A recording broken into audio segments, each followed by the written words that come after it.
In today's video, I'm going to teach you how to find a Google Analytics report for a specific web page. This process is fairly straightforward, and by the end of this video, you will be able to locate web page specific reports with ease. Let's dive right in. First, you want to navigate to Google, which can be done by opening your web browser and entering google.com in the address bar. Once you're on the Google homepage, look for the sign in button. This is typically located in the upper right hand corner. Clicking on this will prompt you to log into your Google account. Now, if you have multiple Google accounts, select the one you wish to use for analytics. Enter your password and press Next to proceed.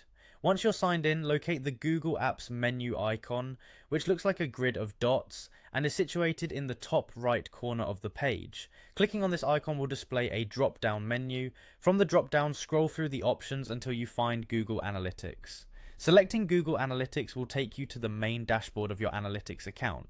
Now we are making progress. Once you're in Google Analytics, your next task is to find the Reports section. There is a navigation pane on the left-hand side of the interface. Go ahead and click on Reports. This takes you to a page where you can access various types of reports. Now, within the Reports section, you want to click on Real Time. The Real Time section is invaluable because it offers insights into what's happening on your site at the very moment. After clicking on Real Time, a list of options like Overview, Locations, Traffic Sources, and more will appear.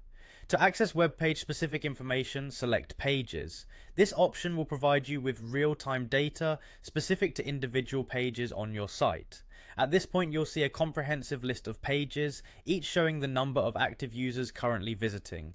Now, if you wish to focus on a specific web page, use the search or filter function available in the interface. Simply enter the URL or title of the page you're interested in monitoring. This allows you to narrow down the report data to activities on that particular page only. And there you have it, you have successfully navigated Google Analytics to access detailed reports for a specific web page. Remember, these insights can be incredibly useful to understand user behavior and improve your site's performance. Keep exploring the rich features Google Analytics offers, and you'll become even more adept at interpreting and utilizing this data. Thank you for tuning in today, and I hope you found this walkthrough helpful. Happy analyzing.